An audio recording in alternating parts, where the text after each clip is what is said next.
Ya, Assalamualaikum warahmatullahi wabarakatuh.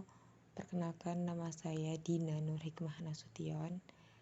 Nah, saya perwakilan dari kelompok 7. Nah, di sini kami membawakan materi yang berjudul Teori Belajar Generatif dari kelompok 7. Nah, pada slide pertama saya akan menjelaskan tentang definisi kognitivisme. Nah, di teori belajar kognitif ini adalah teori belajar yang lebih mementingkan proses belajar daripada hasil belajar.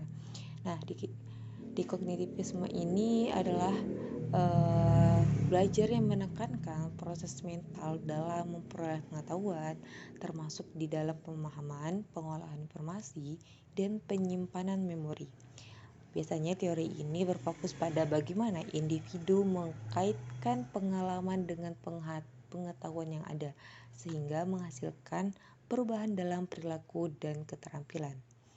Nah, di dalam pembelajaran bahasa Indonesia, kognitivisme mendorong siswa untuk aktif terlibat dalam proses belajar, menggunakan strategi seperti pengorganisasian, informasi, dan pemecahan masalah. Hal ini membantu siswa memahami konsep bahasa secara mendalam dan meningkatkan kemampuan berbahasa mereka.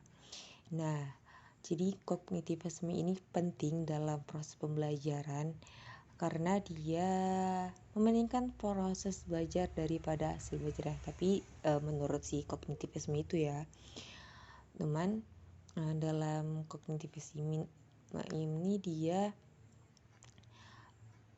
teori ini berfokus pada bagaimana individu mengaitkan pengalaman dan pengetahuan yang ada sehingga menghasilkan perubahan dalam perilaku dan keterampilan dalam belajar bahasa.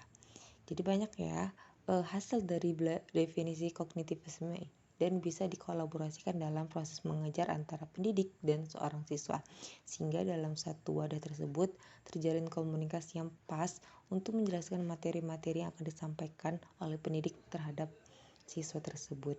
Nah, keefektifan kognitivisme ini sangat menghasilkan yang relevan karena sudah tertelabara bahwasanya definisi kognitivisme ini dia berfokus pada materi atau proses dalam pembelajarannya saja.